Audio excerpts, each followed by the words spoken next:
하나님 말씀 보겠습니다. 하나님 말씀은 마태복음 5장 1절에서 3절까지 말씀이 되겠습니다. 마태복음 5장 1절에서 3절입니다.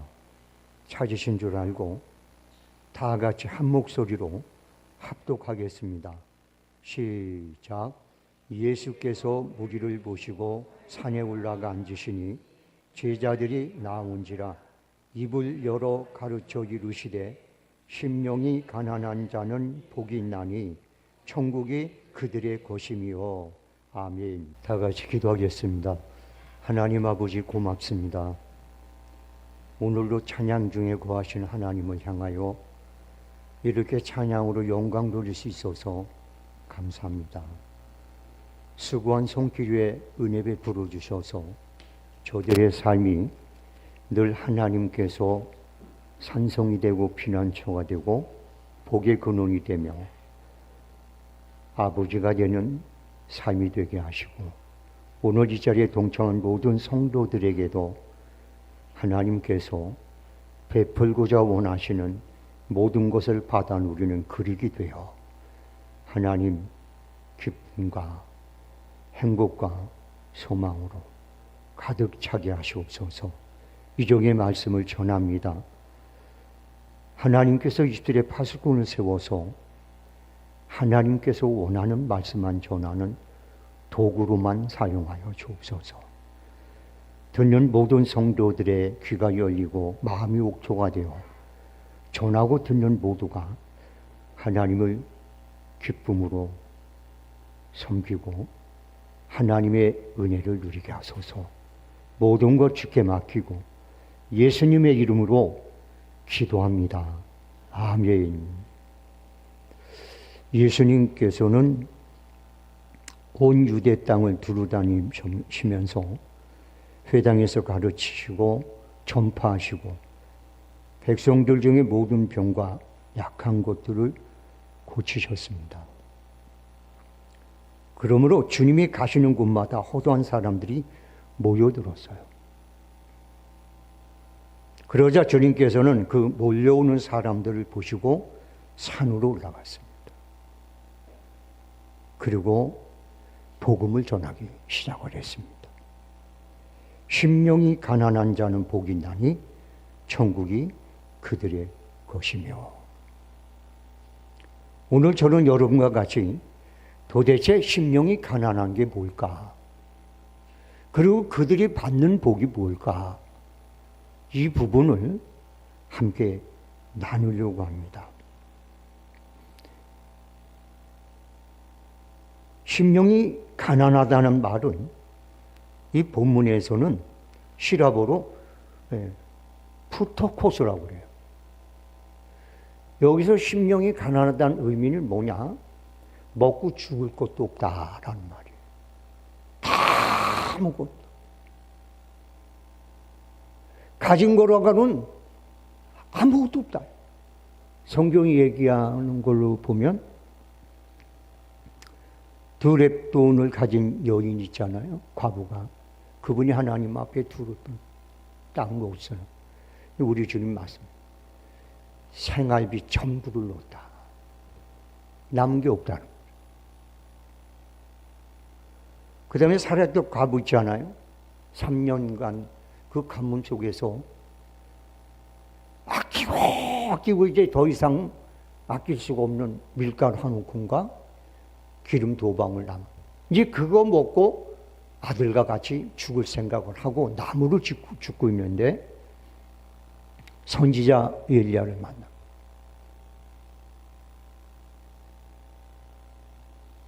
그래서 그것을 좀 가져오라. 갖다 주니까 아무것도 이제 남은 게 없어요. 그 가난보다 더 가난이 오늘 본문에 나오는 포트코스라는 단어의 의미입니다.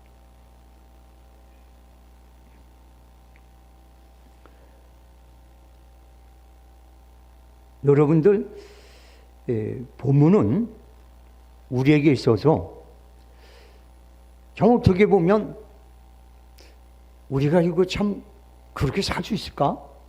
막 이런 마음을 갖게끔 하는 그런 내용 중에 하나예요. 우리 주님께서는 그 부자 청년이 근심하며 갔을 때 이런 말을 했거든요. 부자가 천국에 들어가는 것이 얼마나 힘들지 아니? 낙타가 바늘귀로 들어간 거 더 어려워. 주여, 누가 천국에 갈 수 있겠습니까? 누가 구원을 받을 수 있겠습니까? 우리 주님이 사람으로는 할 수 없으되 하나님 할 수 있느니라.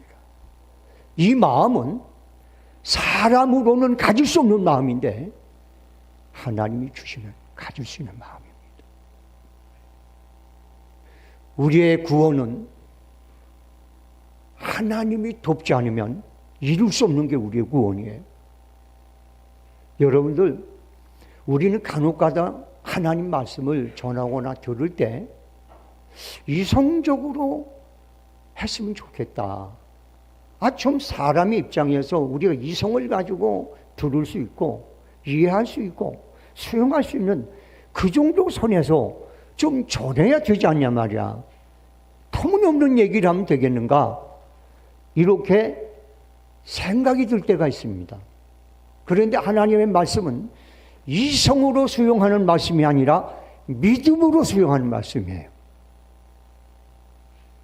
너희가 하나님 말씀을 들을 때 믿음으로 수용치 아니하면 그 말씀이 너희 속에서 역사하지 않느니라. 그래서 사도 바울은 자기에 대해서 이렇게 말을 합니다. 내가 말하고 전도할 때 인간의 설득력 있는 지혜로 하지 아니하고 성령의 나타남과 하나님의 능력을 근거로 해서 전한. 그래서 너희의 믿음이 사람의 지혜가 아니라 하나님의 능력 위에 세우기를 원해. 여러분, 우리는 하나님의 능력 위에 세운 말씀을 아멘으로 받는 거지. 인간의 지혜와 설득력 있는 말씀을 그래, 생각해보니 그래 라는 식으로 받는 신앙은, 그런 믿음은 믿음이 아닙니다. 잘 생각하셔야 됩니다. 오늘 말씀도 그런 맥락에서 우리는 받아야 됩니다.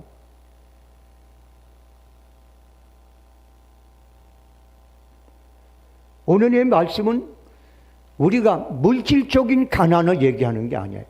그래서 우리 주님은 심령이라고 말해요. 마음의 가난을 말하는 거예요.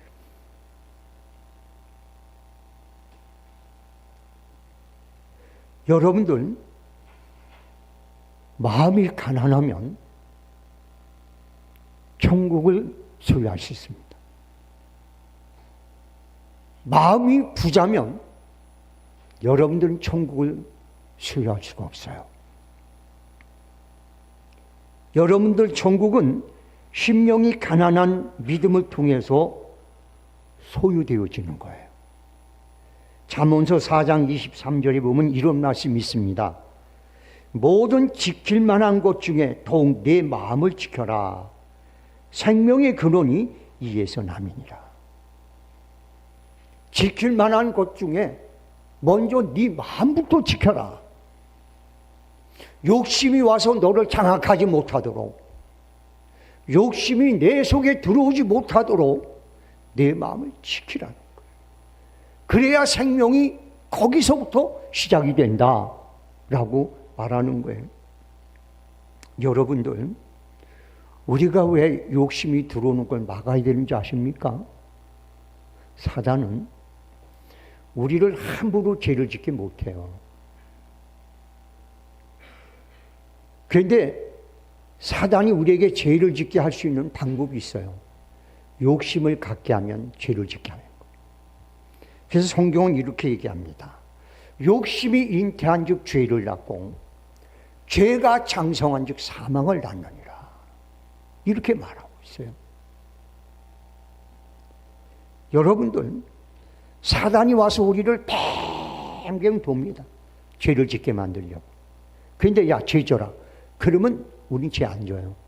그런데 욕심을 딱 던져서 마음속에 품게 되면 그때부터는 사단이 그냥 놔둬도 그 욕심에 끌려서 우리는 죄를 짓게 되는 거예요.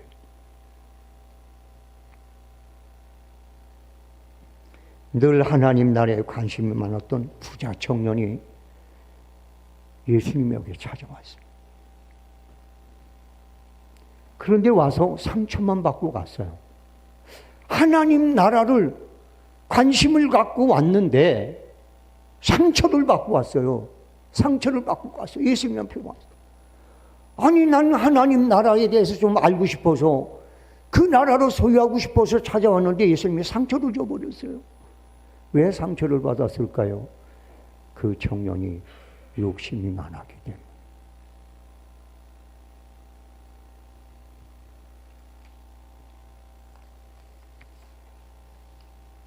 여러분, 삭개오라는 분 아시죠? 여리고성의 세리장입니다. 세무소장이에요. 그는 처음에는 욕심이 많은 사람.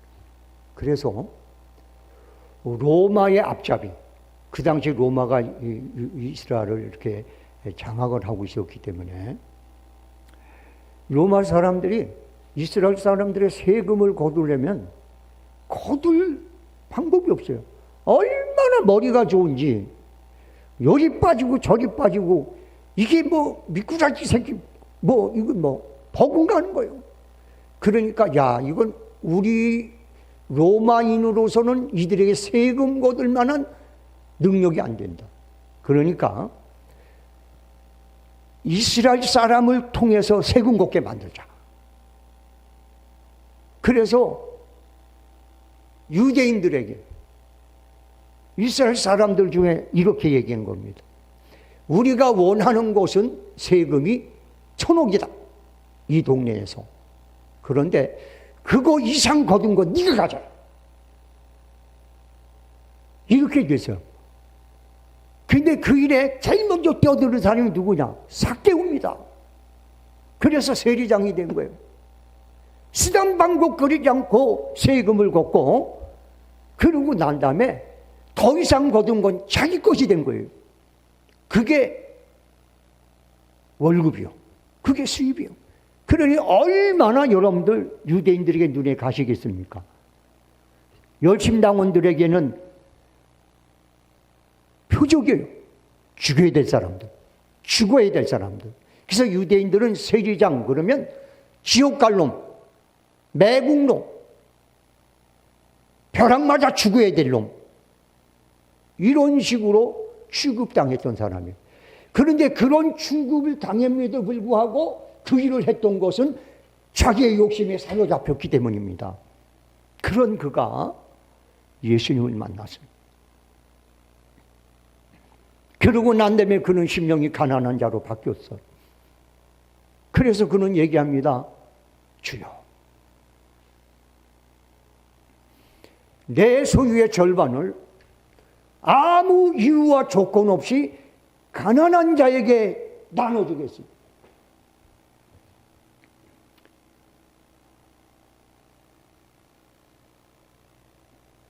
그리고 나머지는 뭘 했을까요? 내가 남에게 토색한 곳은 돌려주겠습니다. 유대인들은 양 한 마리를 토색하면 율법적으로 4마리를 돌려줘야 돼요. 해결을 하려면. 그러니까 나머지 모든 재산을 가지고 자기가 토색하고 뺏었던 것을 4배를 더해야 다 돌려주는 거예요. 그러면 삭개오는 남는 게 있을까요?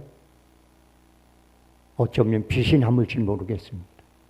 그런데도 불구하고 그는 마음이 가난한 자가 되어, 심령이 가난한 자가 되어 그 일을 행하게 된 겁니다. 그러므로 주님 말합니다. 너도 아브라함의 후손이다. 오늘 이 집의 구원이 이루어노라. 할렐루야.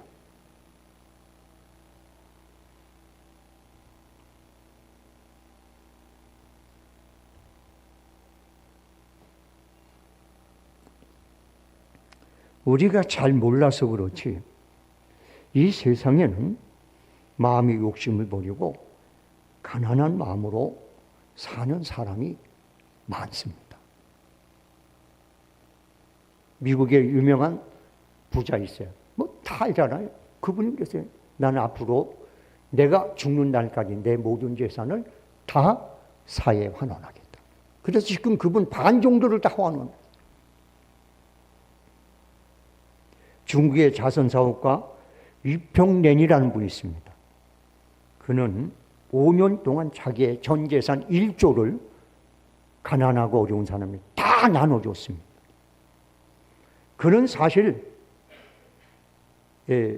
홍콩으로 건너가서 인력거꾼, 총수부, 그저 세상 밑바닥 인생으로부터 죽으라고 일을 해서 돈을 모은 사람. 근데 그가 단계별로 얼마씩 5년 동안 나눠주고 난 다음에 마지막 30억 위안, 우리나라 돈으로 4,873억 정도를 마지막으로 내놓으면서 이렇게 말했습니다. 남을 돕는 것은 돈을 버는 것보다 더 힘들다.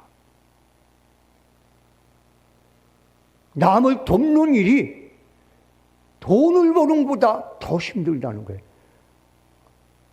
욕심을 가진 사람이 남을 돕는다는 것은 자기 피를 흘리는 것 같기 때문입니다. 이 말의 뜻은 마음의 욕심을 채우는 일보다 마음의 욕심을 버리는 일이 더 어렵다라는 말이에요. 그래서 우리 주님께서는 심령이 가난한 자는 천국이 저일 것이다 라고 말씀하고 있는 거예요. 여러분 그거 아십니까? 내가 가난하고 없어서 남에게 구걸하는 건 죄가 아닙니다. 그런데 내가 있음에도 불구하고 가난하고 어려운 사람에게 손을 내밀지 못하는 건 죄입니다. 그래서 차라리 가난한 자는 천국 가는 게 문제가 없지만 부자는 낙타가 바늘귀로 들어가는 것만큼 천국 가기가 어려운 것입니다.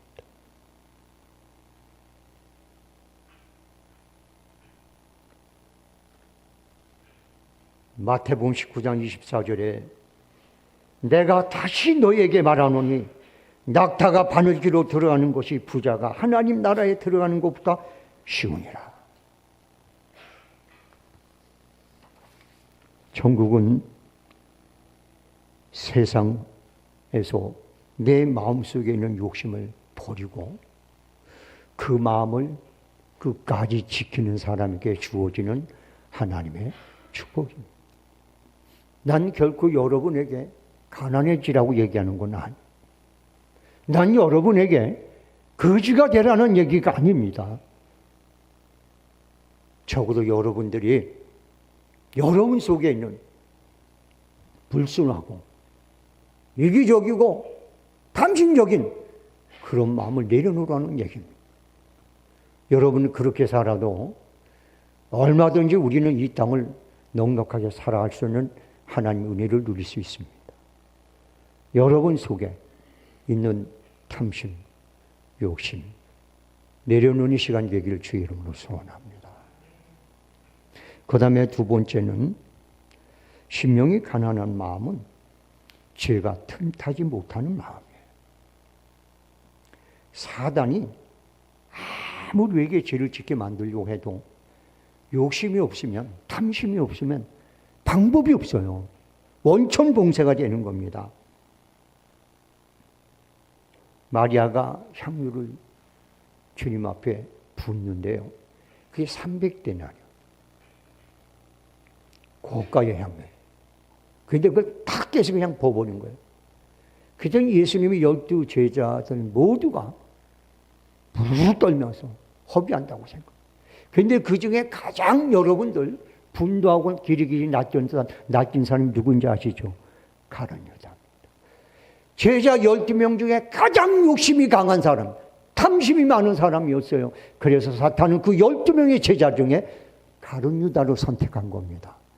그래서 그에게 들어가서 그가 예수 그리스도를 팔아먹도록 만든 거예요.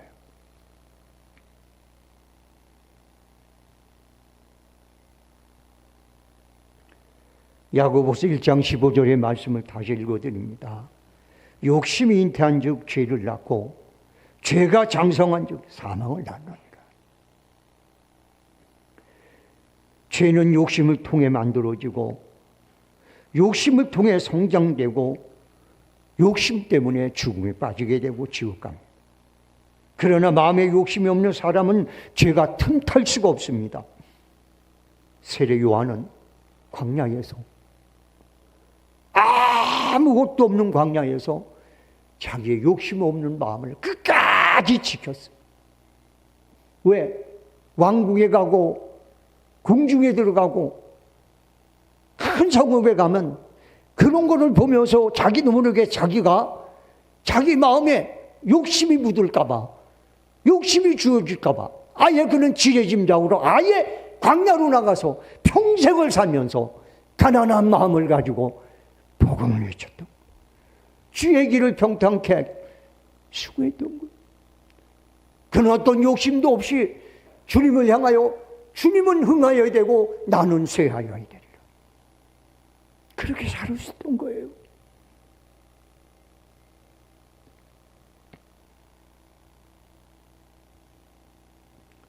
우리 주님은 말했습니다. 너희가 무엇 때문에 광야로 갔더냐? 흔들리는 각대냐? 아니 호화로운 옷을 입은 자냐? 호화로운 옷을 입은 자는 왕궁에 있도다. 그럼 누구를 보러 갔더냐? 세례 요한이냐? 옳도다. 선지자 중에 가장 큰 자요, 사람 중에 가장 큰 자요. 여러분들, 이렇게 우리는 마음의 가난을, 심령의 가난함을 위해서 내 심령의 탐심을 주어줄 만한 환경을 원천 봉쇄하며 살아가는 사람은 세상 사람 중에 가장 큰 자입니다. 자기를 지키는 사람.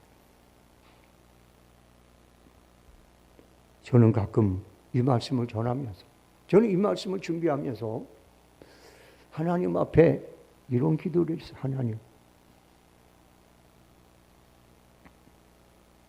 나도 이렇게 못 살고 있는데 이 말씀을 전해야 됩니까?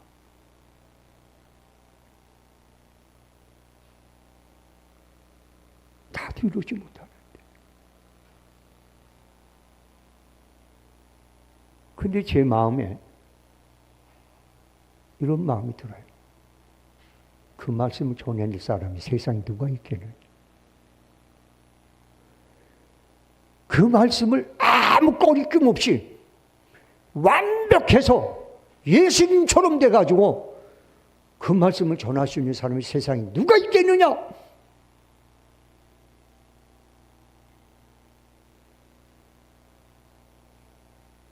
아무도 이 말씀을 전할 수가 없어요. 자격을 따진다. 그런데요, 그럼에도 불구하고 말씀을 전하는 게 설교자입니다. 그래서 저는 설교를 준비하기 전에 항상 내 자신을 놓고 기도할 때가 더 많아. 하나님, 나부터 용서해 주세요. 나부터 하나님 살려주세요. 저 이렇게 하고 말씀을 전해요. 그러면서 저는 이런 기도를 합니다. 하나님, 내가 자격이 있어서 말씀을 전하는 게 아니라 내가 목사이기 때문에 하나님의 말씀을 전하되 가장 정확하게 바르게 전달하는 대언자로만 써주십시오. 마른 막대기 같은 존재로만 써주십시오. 저는 그런 심령이 더 강합니다. 저는 여러분의 마음에 찔리는 설교를 즐겨하는 사람이 아니에요. 이 설교는 내게도 찔려요. 같이 아파요.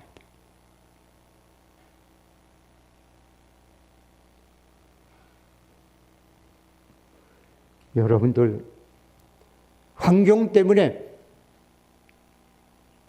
자기의 마음에 변질되지 않고 탐심으로 물들지 않고 지켜보려고 하는 수고와 애씀이 저와 여러분 삶 속에서 하나님 눈에 보여지는 은혜가 있길 주의 이름으로 소원합니다. 그 다음에 세 번째는 시험에 빠지지 않는 사람이에요. 사람은 시험에 빠질 때 믿음이 떨어지고 기도와 예배 생활에서 멀어지고 주님을 원망하고 사람들에게 상처를 주는 일이 생깁니다. 참으로 안타깝고 고통스러운 일이죠. 그런데 성경은 마음의 욕심 때문에 시험에 빠진다고 말하고 있습니다. 야고보서 1장 14절의 말씀을 읽어드릴게요. 오직 각 사람이 시험 받는 것은 자기 욕심에 끌려 미혹됨이니라. 시험 드는 게 환경 때문이 아니고 누구 때문이 아니라 내 마음에 욕심이 많아서 미혹되기 때문이다 라는 거예요. 남 탓하지 말라는 거예요.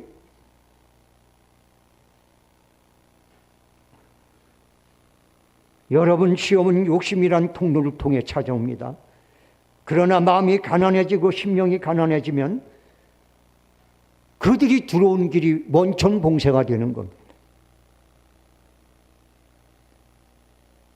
마귀는 광야까지 찾아와서 40일을 금식 기도하는 예수님 앞에 시험을 합니다.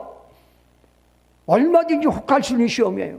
네가 하나님의 아들이거든 돌을 가지고 떡을 만들어 봐라. 그러면 저 돌로 떡을 만드는 네 능력을 보여주고 이 백성을 그렇게 하면 너 십자가 안 져도 너 얼마든지 하나님의 일을 이룰 수 있어. 그러니까 한번 그 기적을 가지고 한번 해봐. 두 번째는 사단이 말합니다. 이 하늘과 땅의 모든 권세는 원래 하나님이 아담에게 줬지만 아담이 범죄함으로 내게 넘어온 거야. 그래서 사단이 세상의 왕이죠. 그러니까 이건 내 마음대로 할 수가 있는 거야. 그러니까 네가 나한테 절 한 번만 해봐. 경배 한 번 해. 내가 다 줄게. 너 십자가 지고 고생할 거 있냐? 눈 한 번 살짝 감고 나한테 찌끗하고 한 번 경배 한 번 하면 그걸로 끝날 텐데 그거 쉽게 좀 해결하자. 주님이 no. 욕심이 없었어요. 마지막 성전 꼭대기에 올라가 놓고 한번 내려 뛰어봐라. 그러면 하나님이 천사를 동원해서 딱 너를 받아주면 여기 있는 너라는 모든 사람이 너에게 자동으로 경외하고 너를 그러 물으냐요. 너는 하나님 일을 십자가 안 지고 다 할 수 있어. No. 여러분들 욕심이 있는 사람은 십자가 못 져요. 괜히 욕심이 없는 사람은 십자가 집니다. 근데 우리 지금 이렇게 말했거든요. 재미있게 신앙생활하고 즐겁게 하다 천국 가라. 이렇게 말했을까요? 아니에요. 내 십자가를 지고 나를 따르라.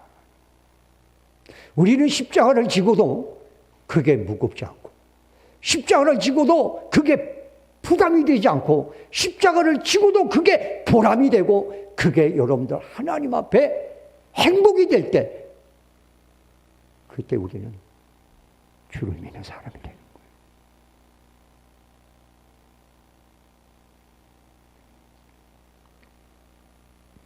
동방에서 가장 큰 부자였고 의인이었으며 당대 온전한 자였던 욥은 하루아침에 모든 것을 잃어버렸습니다. 그런데 그의 고백은 어떤 줄 아십니까? 욥이 일어나 겉옷을 찢고 머리털을 밀고 땅에 엎드려 경배하며 이르되 내가 모태에서 알몸으로 나왔은즉 또한 알몸으로 그리로 돌아갈지라. 주신 이도 여호와시요 거두어가신 자도 여호와시니 여호와의 이름에 찬송을 받으실지어다 하고 이 모든 일에 욥이 범죄하지 아니하고 하나님을 향하여 원망하지 아니하고 내게 없어. 하나님이 주신 거예요. 내 건 없어. 그러니까 주신 것도 하나님이고 가져가는 것도 하나님이에요.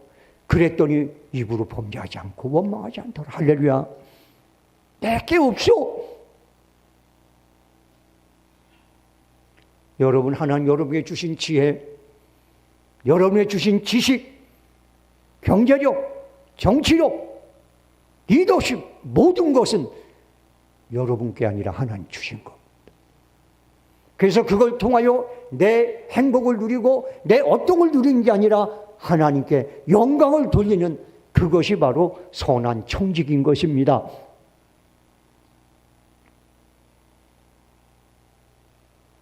그렇기 때문에 하나님께서는 욥에게 2배의 이상의 축복을 다시 허락해 주셨습니다. 우리 둘레는 유독 시험에 자주 빠지는 사람이 많습니다.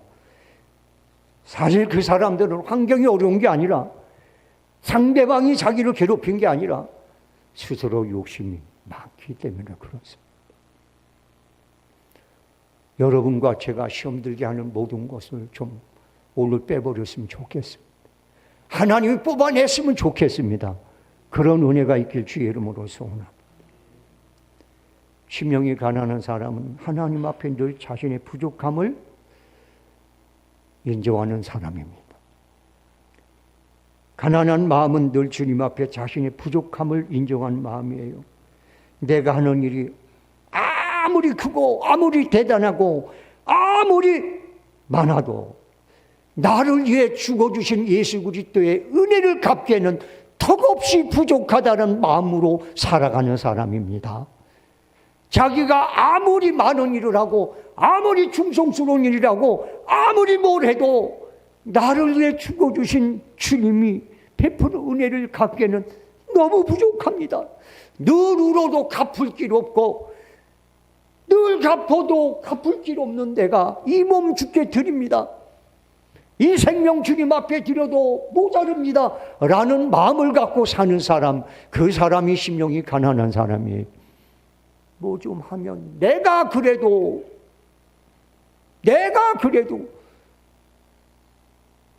주님은 여러분 위해서 아무 상관이 없는데 여러분 구원을 위해서 이 땅에 내려오셔서 모든 영광을 버리고 이 땅에 내려오셔서 당신의 몸을 버리고 십자가의 못을 박아 죽었습니다.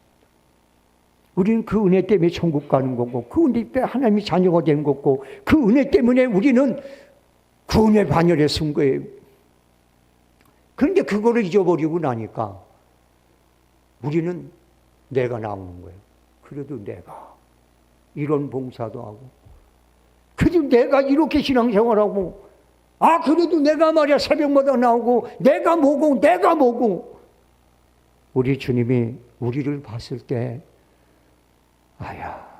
아직도 모르구나. 너는 내 은혜와 상관이 없구나. 너는 내게 베풀어 주신 십자가의 은혜는 턱없이 너는 모자르구나.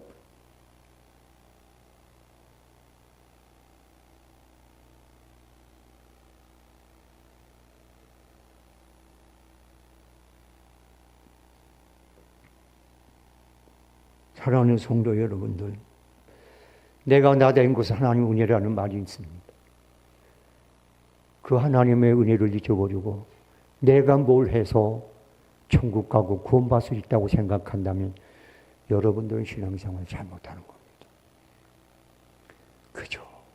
내가 받은 하나님의 은혜를 잊지 못해서 평생 갚아도 갚을 수가 없고 내 생명을 들어도 갚을 길 없는 그 은혜 때문에 하나님, 내가 이래서 구원받을 수 있을까요?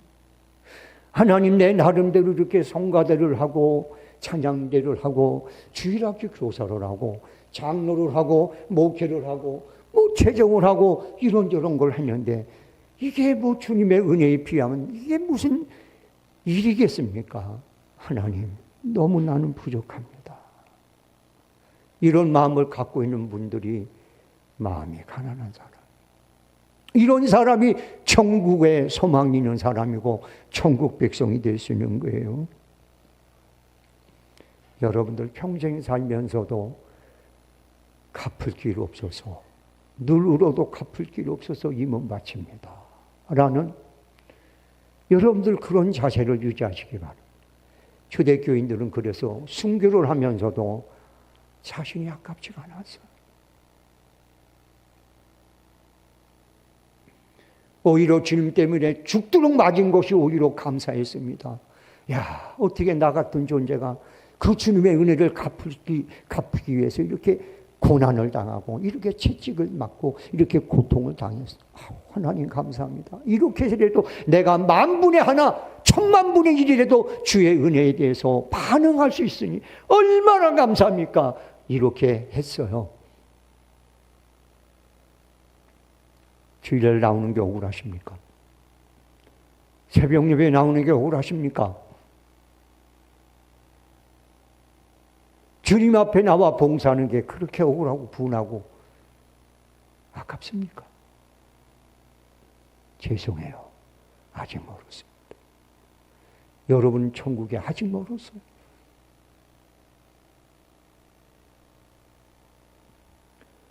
마지막 5번째입니다. 하나님이 고귀한 보화가 되는 사람이 심령이 가난한 사람.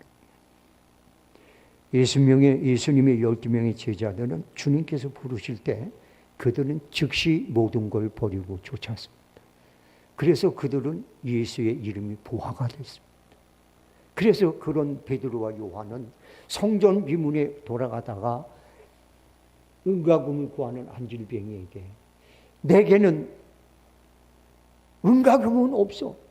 그렇지만 내게 보화가 되시고 내게 은과 금보다 더 귀하게 계신 그분이 있어. 그분의 이름이 예수인데 내가 그분의 이름을 내게 명하는 일어나 걸어라. 그런 일어났어요. 여러분들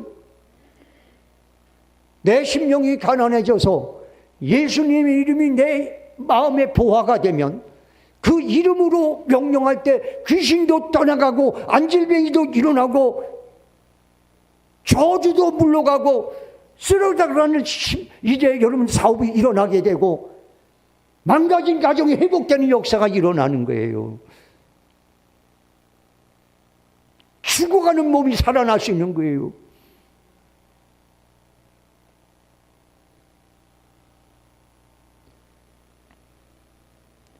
욥기서 22장 24절에서 26절을 제가 읽어드립니다. 내 보화를 티끌로 여기며 오빌의 금을 계곡에 돌같이 여겨라. 그리하면 전능자가 이 세상에 못할 일이 없는 그분이 내 보화가 되시며 내 고귀한 은이 되시리니 지금은 금이 비싸지만 그 당시엔 은이 더 귀했거든요. 이에 내가 전능자를 기뻐하여 하나님께 얼굴을 들 것이다. 하나님이 은금보다 더 귀하고 내가 가지고 있는 그 모든 보화를 집어던질 때 그때 하나님이 내게 전지전능한 하나님이 내게 힘이 되고 능력이 되고 내게 기쁨을 주고 내게 축복을 해주고 내 삶을 높여주고 보호해주고 그래서 하나님 앞에 얼굴을 들 수 있다는 거예요. 기쁨으로. 사도 바울은 말합니다. 내가 자랑하던 모든 것을 배설물같이 버리노라. 그러니까 사도 바울이 이런 말을 했어요. 너희들 보기엔 내가 약한 것 같지? 난 강하다. 너희들 보기에 내가 아무것도 없는 것 같지? 난 모든 것을 가진 자야. 다만 내가 그것을 하나님 앞에 구하거나 하나님 앞에 그걸 가지고 단락해서 쓰질 않을 뿐이지. 난 모든 걸 다 가지고 있어. 이제후로는 나를 우습게 생각하지 마라. 내게는 그리스도의 흔적이 있느니라. 아멘.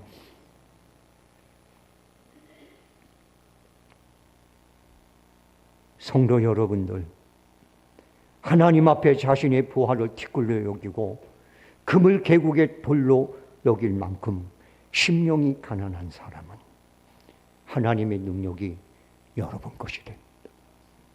하나님의 전지전능하심이 여러분 삶 속에서 언제든지 열매를 맺습니다. 이 세상이 줄 수 없는 것 언제든지 하나님께서는 하늘의 문을 열고 부어주십니다. 그리고 천국이 여러분 것이 됩니다. 오늘 제가 전한 이 말씀이 저와 여러분 삶 속에서 스쳐가는 바람이 아니라 알곡이 되어서 마음에 심겨지고 때가 되면 30배, 60배, 100배의 견질로 먼 훗날 여러분이 마지막 주님 앞에 있을 때 주여 내가 선한 싸움 싸웠고 믿음을 지켰고 주님이 원하는 신앙의 경주를 다 달려왔습니다. 주여 이제 내게 약속한 생명의 면류관, 영광의 면류관 허락해 주십시오. 그런 여러분들 고백이 저와 여러분의 고백이 되기를 주의 이름으로 소원합니다. 기도하겠습니다. 하나님 아버지, 참 어리석고 연약하고 부족한 우리 모두입니다. 그러나 하나님께서는 주일마다 온전하신 하나님 말씀을 우리 인생의 거울로 비춰서 우리의 자신의 부족함을 보게 하시고 버려야 될 것을 버리게 하시고 끊을 것을 끊게 하시는 주의 은혜에 감사를 드립니다. 오늘도 주의 말씀을 통해 우리의 마음을 비췄습니다. 주님,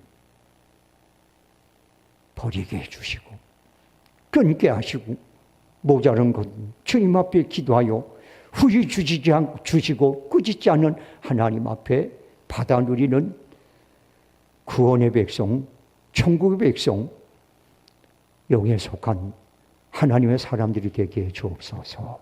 모든 것 주께 맡기고 예수님의 이름으로 기도합니다. 아멘. 다 같이 기도하겠습니다. 몸이 불편한 분들은 아픈 부위에 손을 포개 놓으시기 바랍니다. 마음에 선한 소원을 품고 계시는 분들은 가슴에 손을 포개 놓으시기 바랍니다. 하나님은 우리 아버지십니다. 하나님은 우리가 누구보다도 건강길 원하십니다. 하나님은 우리가 누구보다 더 잘되길 원하십니다. 하나님은 우리가 약함으로, 우리가 아버지 하나님 주여 빈궁함으로 세상 사람들 앞에 손가락질 받거나 짓밟히길 원하지 않습니다. 우리가 믿음으로 자격이 되면, 믿음으로 감당할 수 있으면 감당할 만한 하나님의 은혜와 축복을 하늘의 문을 열고 부어주신 분입니다. 우리는 그것을 의심하지 않습니다. 주여, 오늘 아버지 주님, 성도들 중에 몸이 불편한 성도, 자신의 아픈 부위에 손을 얹었습니다. 세상의 어떤 약보다도 더 강력한 약, 죽은 자도 살리는 약, 예수 그리스도께서 십자가에 달리기 전에 채찍으로 죽도록 맞음으로 우리에게 허락한 그 구속의 은혜, 그 약이 오늘 성도들이 아픈 부위를 회복시키는 역사로 결실되게 도와주옵소서.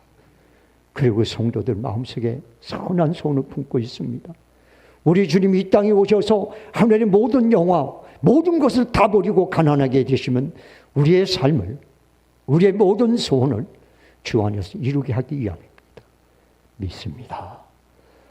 원하는 것이 아니라 꼭 필요한 것들로 성도의 삶을 채워주셔서 지금은 모르지만 시간이 지나고 난 후에 하나님이 내게 정말로 중요한 걸 부어주셨구나 라는 것을 뼈저리게 느끼는 그런 은혜가 오늘 성도들 삶 속에서 부어지게 도와주옵소서.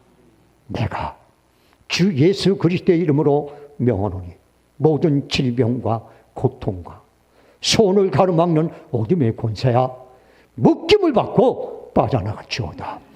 지금 당장 성도의 삶 속에서, 몸 속에서 빠져나갈지어다. 그리고 회복되고 치유되고 깨끗해지는 역사가 일어날지어다. 죽은 몸도 살리시는 성령의 역사, 망할 것도 다시 회복하는 성령의 능력, 그 능력이 오늘 성도들의 삶을, 성도들의 몸을 지배하는 역사가 일어날지어다. 일어날지어다.